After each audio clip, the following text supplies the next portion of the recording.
Okay, so up to this point, we've heard Milwaukee Tool standardize their test approach to manage growth and improve product design. We just heard Archer Aviation using HIL to test in the lab before they were ready to leave the ground, and they did that in months, not years. Both dealt with complex problems that required operating at speed. And that challenge, balancing complexity with speed, is something we're seeing everywhere. In the semiconductor industry, the latest wireless protocols and AI-enabled processing often drive new and then custom requirements across the whole signal chain. For example, RFIC designers influence the requirements for the upstream power management ICs that supply and convert the power for their downstream RF parts. It's a big advantage when teams understand each other's needs and work together, but it can also complicate things and challenge time to market. Our next guests live and breathe this across their global validation teams in RF and power management. Please join me in welcoming from Qualcomm, Bertram Joseph and Luis Reyes. All right.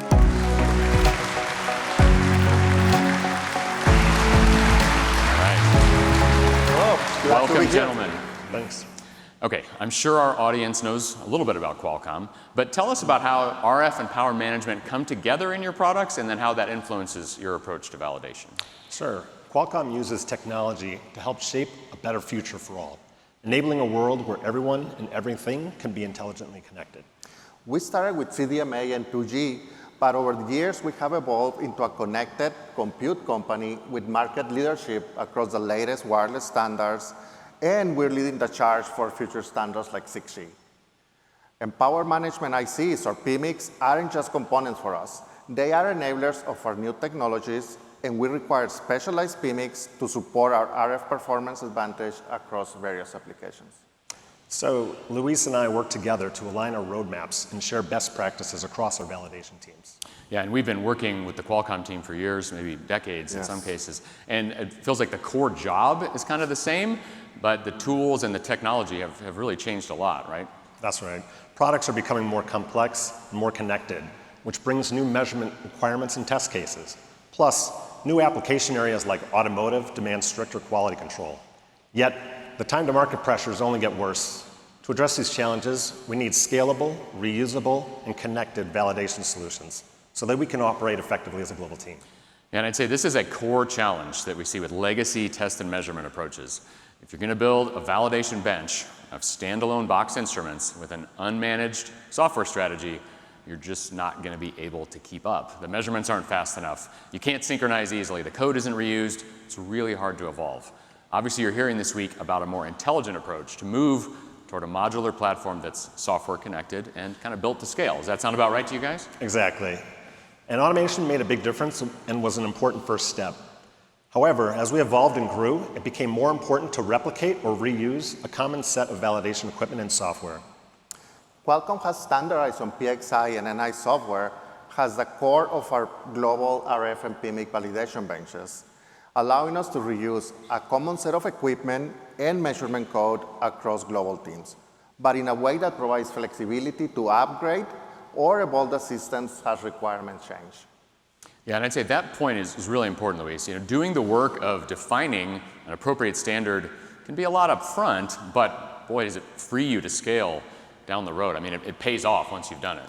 Exactly. For years, Qualcomm has used the NI vector signal transceiver products and the RFmx software for flexible RF measurements and pre-built waveforms that adhere to the latest wireless standards. This has helped shorten validation of new wireless devices by up to 30%, helping accelerate time to market and time to revenue. However, we must review each upcoming wireless standard to see if we can reuse the existing validation as is, or if we need to update, augment the configuration in some way. The latest 5G mmWave band brings more data bandwidth for users in densely populated areas, but it's been difficult to cover the initial lower 5G frequencies and the mmWave bands with the same set of instrumentation. That's why we're so excited to upgrade our RF benches with the latest third-generation NI vector signal transceivers to cover next-gen wireless devices. Yeah, and of course, that's exactly what we're trying to do with our PXI strategy. You evolve only what you need to and when the system and the business requires it. And then, of course, hopefully you saw some additional things you can benefit from down the road and the VST announcements that we had here on stage yesterday as well. So, okay, Bertram, how about the power management group? How are PMICs changing and how are you adapting to that? Sure. Our earlier PMICs were designed for cellular applications, but as we expanded into automotive and computing, the release cadences varied and the application requirements began to diverge. To help solve for this, Qualcomm uses cutting-edge co-packaging technologies that allow us to quickly combine existing semiconductor die or individual bare wafer-level chips in ways that offer new functionality to our customers in a much shorter timeline. However, we still need rigorous validation to ensure maximum product quality and address unique application requirements. So your R&D teams did a good thing. They developed internal standards, help you get new product variants to market faster. Kind of puts more of a challenge in your lap. You need a standardized approach to validation that's going to mirror those same principles or you're going to fall behind. So I assume you and the team have adapted. That's right. For our PMIC benches, we use NI Instrument Studio and LabVIEW to automate NI PXI SMUs, digital instruments, and oscilloscopes, along with thermal chambers to complete the solution. However, the high-power box instruments we used lacked the speed and integrated measurement performance we needed for modern multi-phase PMIC technology. This was slowing us down. To solve for this, we're upgrading our systems with your new PXI power instruments, which give SMU-like measurements and speed that help us reduce our validation cycles.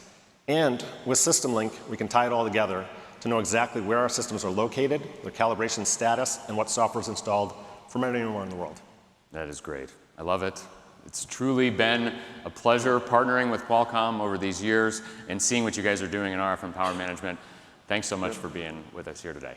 Thank you. Thanks, Reyes.